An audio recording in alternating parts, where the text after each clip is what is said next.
It's amazing, Coach, what is going up there in Boise State, and it's an East Coast driven media in our sports world. College football, though, it's a Southeast driven media in the college football world, and up there in Idaho, people don't even know what's going on with your program until they see a highlight. And they go, oh, there's the blue turf. You know what I mean? Like these are facts. And Chris Peterson, who you mentioned, was setting the standard from 2006 on in that school. And I'm not surprised that he's calling you to make sure that everything's in good hands. And clearly it is. What do you say to people that say Boise State did not deserve a bye week in these playoffs because you're Boise State?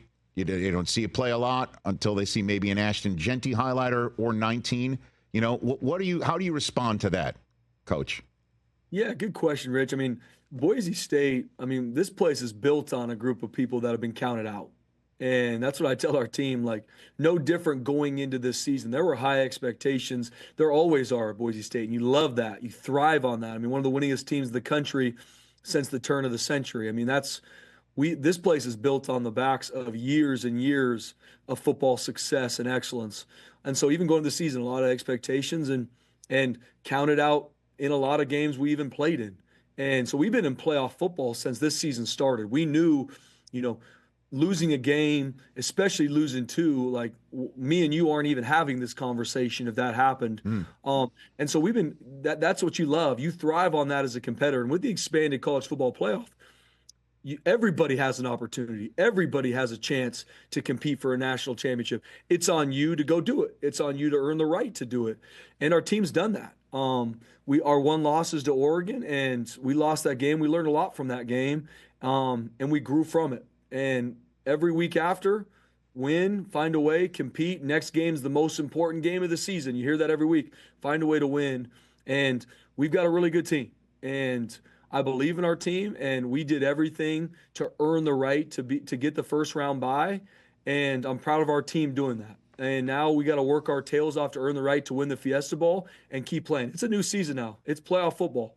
When that ball gets put down in Arizona on the 31st, there's 8 teams left playing. And we're excited to earn the right to keep playing. No different than whoever we play is going to work their tails off to earn the right to beat us. So I'm proud of our team. They've earned the right to get a first-round bye, and I'm excited for us to continue to grow. So I imagine this is going to be the first time I can't imagine, that you're going to be watching a game not knowing who you're playing next, but knowing it's either one of the two teams you're seeing. Like that, this is a rare tournament, I imagine, right? Like, have you ever had that experience? Like, I'm going to watch a game, and whoever wins, I'm playing next. Has that ever never happened? have. Right. No, never have. And that's Right. where even calling a lot of different head coaches that have played in, the New Year's Six bowls prior, none of them had to go through kind of what we're going through, which not knowing your opponent. And so it is a new landscape. Saturday our guys are going to watch it from home because it's a day off for us. I want our guys to get time with their families and get our players away, but it's a new landscape for us, and we're excited. So we essentially created 2 game plans, a game plan for Penn State, a game plan for SMU, and we've really split practice down the middle. Some of it's for Penn State the first part of the week, and the second part of the week's SMU. So we're going to be ready either way, but it's definitely a new landscape. And where are you watching it? Gonna watch it from home. I got a 3.5-year-old and a 2.5-year-old. Oh my God! That Wow. are, Oh my and God! we got one on the way in March, and we have 2 girls. We're gonna find out what the gender is at birth because my wife said without question this is the last one. And so I said, well, might as well wait. Why not? Even though we all know that it's probably going to be a girl and I'll be fired up, but it's so I'm going to be at home with the family, spending some time with them because it's going to be a long road to finish this thing out. I am giving we're flying our players home for Christmas Eve and Christmas because they need that. I believe in less is more.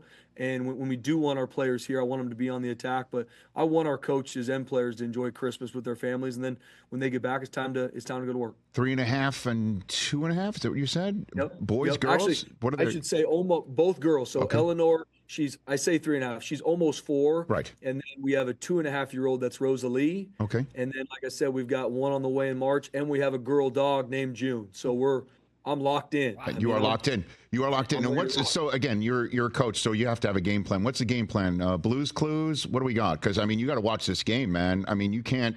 I mean, obviously, parenting is job number one, but this one, man, you got to what are we going to do? What are we going to do? I'm going to be. No, that's a great question, Thank Rich. you. I only ask those, Coach. I can help. The way to keep them off balance is, as I'm watching, they're going to find a way to probably dress me up in some form or fashion. So it might be, putting some fake nails on. I'm all in. Attaboy. No, you have to be. You got to do this. So are you saying you could find out it's either SMU or Penn State, and you are dressed like Elsa from Frozen? Right. Is that really what can happen at home right now? Yeah, by the time the game's over, I'll probably have multiple barrettes in my hair. I'll have a small dress on one arm, a small dress on the other, and my nails will be painted, and I'll be fired up whenever we play. Let's go. That's a great line. Chris, you got to say it. That was you just got to make. The cold doesn't bother you anyway, Coach. That's right. I mean? So that's it. Yeah. Let's go. Correct. Let the storm winds blow, man. That's right. You like let it hugs. Go, boys. Let's go. That's let right. it go. Let it go, man. Just let it go. Catch the Rich Eisen Show every single day on the Roku Channel, 12 to 3 Eastern, for free.